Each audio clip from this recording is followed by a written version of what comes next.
You guys ready for a double gamer? Yeah, I'm ready for a double gamer. Saturday, NFL preseason action. Let's break down a pair of games on this video. We'll talk the Las Vegas Raiders taking on San Francisco 49ers in earlier action, and then we'll talk Arizona Cardinals against the Denver Broncos in later action for Saturday. 2 games, 1 video. Teddy covers from WagerTalk.com with a couple of big game breakdowns. And let's start with the earlier game, the Raiders taking on San Francisco.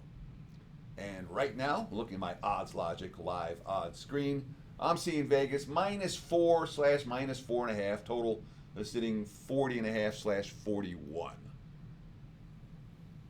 There's been anti-San Francisco money in each of the first 2 weeks of the preseason. We saw anti-San Fran money last week, big anti-San Fran money last week. They were bet from +1, or the -1 to as high as +7 against the 49ers. Closed 6.5 at most books.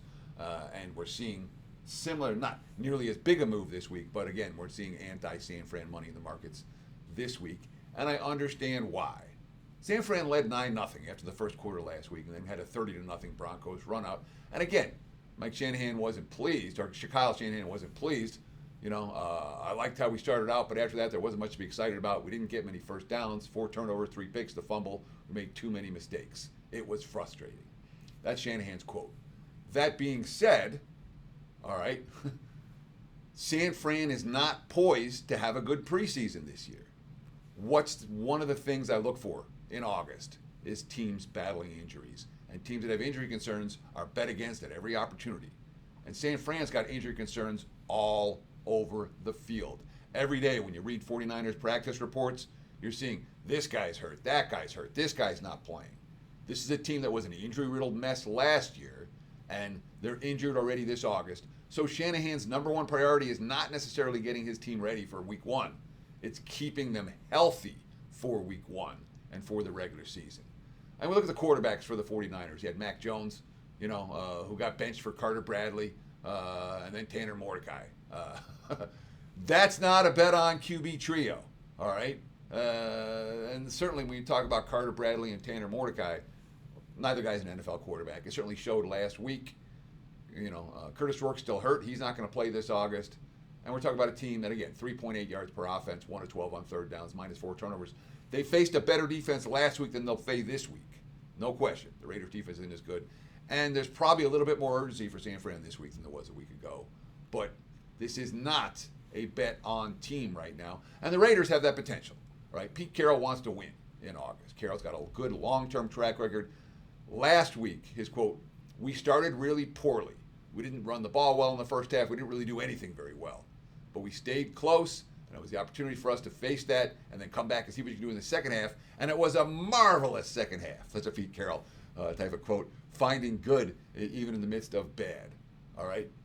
We saw the rookie Cam Miller from North Dakota State move the football in the fourth quarter. 2 touchdowns, cast a winning bet for anyone paying attention to my opening line report. I have an emergency betting alert on Monday because they were a dog in that game. Aiden O'Connell had a great camp, and O'Connell threw a couple of picks last week. He was not good. He's got something to prove this time around.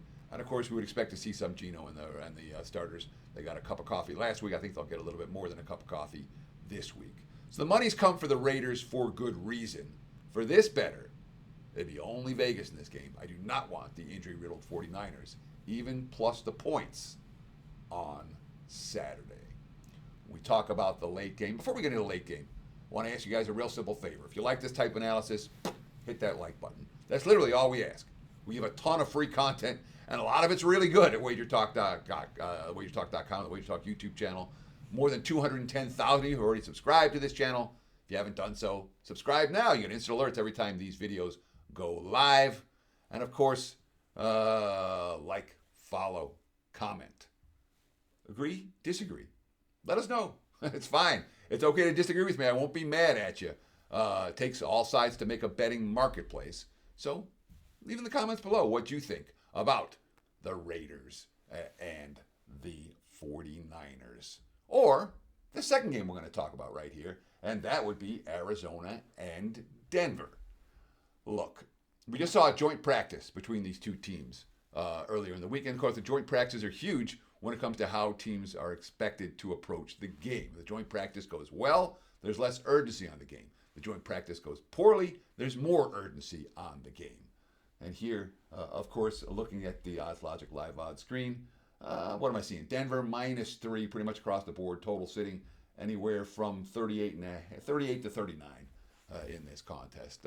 Mostly 38.5s and 39. There is 38 out there. Worth noting, 38 at a relatively sharp book compared to the 39s at the books that cater to recreational bettors.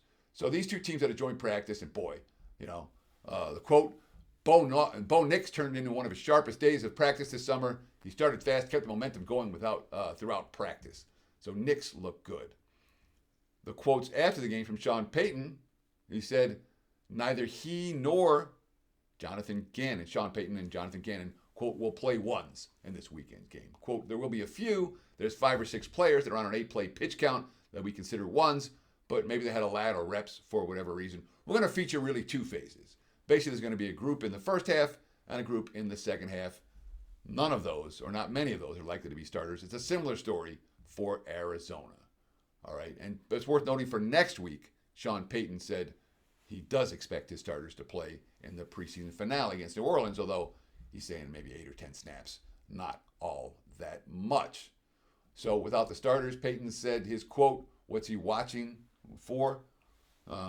He wants to see progress from players who have made previous mistakes. Quote, are those getting cleaned up, or is it Groundhog Day over and over again for some of these players? If that's the case, we have a problem.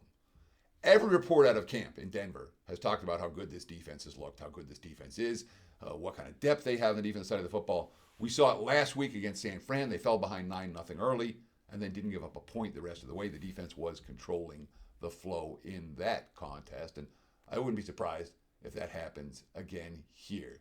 How much Bo Nix? None. How much Jarrett Stidham? Sam Ehlinger? That's not a bad QB combo for Denver. That's why they're the favorite in this ballgame. The markets like Stidham and Ehlinger as a second and third string QB. For the Cardinals, Kyler Murray got a cup of coffee last week, couple of drives, 1 field goal, 1 interception. Then it was Jacoby Brissett and Clayton Tune the whole second half. The offense didn't really move the football all that much in the second half, 1 field goal. They did have 3 turnovers in that game and won the game as an underdog. They fumbled the first 2 kickoff returns. It wasn't it was a kind of a sloppy game. Jonathan Gannon's not a coach who cares about winning all that much in August. Certainly not a coach who cares about winning by margin. He has 3 victories in the preseason since joining Arizona in 2023, and those 3 victories by 1, 1, and 3 points. In these Week 2 games, he's lost both previous Week 2 games by a touchdown plus. Yeah, Arizona's got something to play for. I'm not convinced that they're going to move the ball against this Denver defense. That being said, I'm not convinced Denver's going to move the football up and down the field here either. We saw a bevy of overs, 14-2 to the over so far this preseason. I don't think this continues that trend. I look for under in Denver and Arizona. The Broncos look to me very much like an under team now and moving forward. There you have it. Double Gamer from WagerTalk.com. Visit the website. Visit my homepage, wt.buzz/TC. We have a 5% big ticket play up and available for Saturday. Worth noting, I'm number 1 all time at WagerTalk with 5% big ticket play, 62% lifetime. Check it out. 1-0 so far this preseason with the big selections. Let's see if we can do it again on Saturday. Visit my page, wt.buzz/TC, to get on board. Thanks for watching. We appreciate those likes, follows, and comments. Best of luck with all your bets all weekend long. And thanks for watching Wager Talk TV. Be sure to stay tuned for more great videos coming up right here on this channel. Cheers.